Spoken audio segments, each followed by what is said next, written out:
नमस्कार मित्रांनो, मी हेमंत.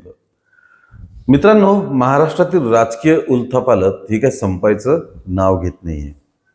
सर्वात मोठी चर्चा नेहमीच महाराष्ट्रात राजकारणात होत असते ती म्हणजे शरद पवारांच्या बाबतीत. आता काही दिवसांपूर्वी शरद पवार हे काँग्रेसमध्ये विलीन होणार, म्हणजे शरद पवारांचा राष्ट्रवादी पक्ष काँग्रेसमध्ये विलीन होणार अशी चर्चा सुरू असतानाच अचानक शरद पवार हे भाजपसोबत सुद्धा जाऊ शकतात अशाही चर्चा सुरू झाल्या. मग शरद पवारांनी येऊन ते स्पष्टीकरण दिलं की असं काही नाहीये वगैरे वगैरे. पण नुकताच राष्ट्रवादी शरदचंद्र पवार गटाच्या विधिमंडळ पक्षाची जी बैठक झाली त्या बैठकीतून एक खळबळजनक बातमी समोर येत आहे. 2 दिवसापूर्वीच शरद पवार हे विधान भवनात गेले होते. तिथे एकनाथ शिंदेंना भेटले.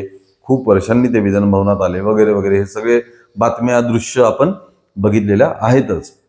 पण तिथेच शरद पवारांची त्यांच्या पक्षातल्या 9 आमदारांसोबत एक गुप्त बैठक झाल्याचं समजतंय. आता ही गुप्त बैठक झाली पक्षाच्याच आमदारांसोबत बैठक झाली. त्यात नवीन काय, त्यात धक्कादायक गोष्टी आहेत त्या आपण बघूया.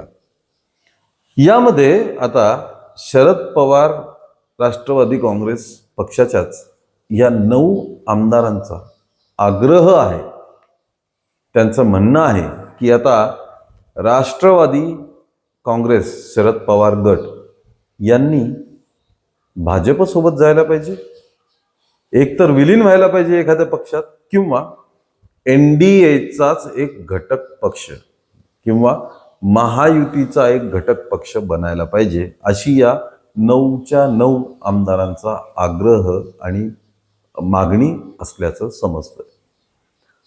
शरद पवार हे खूप आधीपासून चर्चा चालू आहे की कोणासोबत जाणार. पण आता आमदारांचाच आग्रह आहे की आपण NDA सोबत गेलो पाहिजे.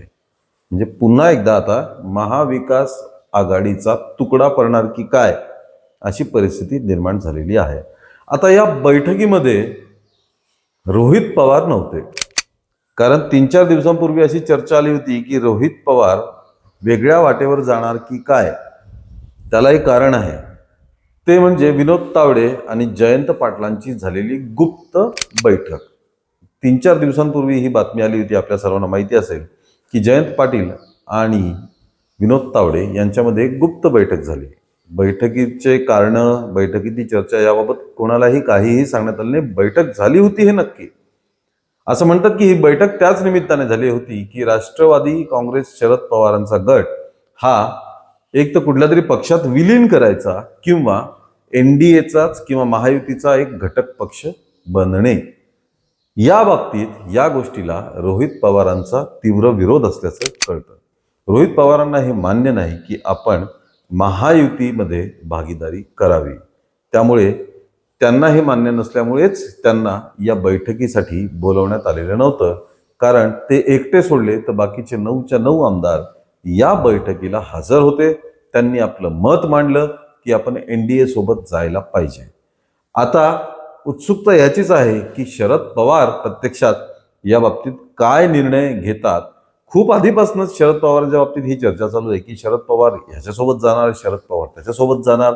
अजितदादा पवारांच्या पक्षासोबत जवळपास विलिनीकरण ठरलं होतं. 12 फेब्रुवारी 2026 रोजी याची घोषणा सुद्धा होणार होती, पण त्याआधीच अजितदादा पवारांचा दुर्दैवी विमान अपघातात मृत्यू झाला.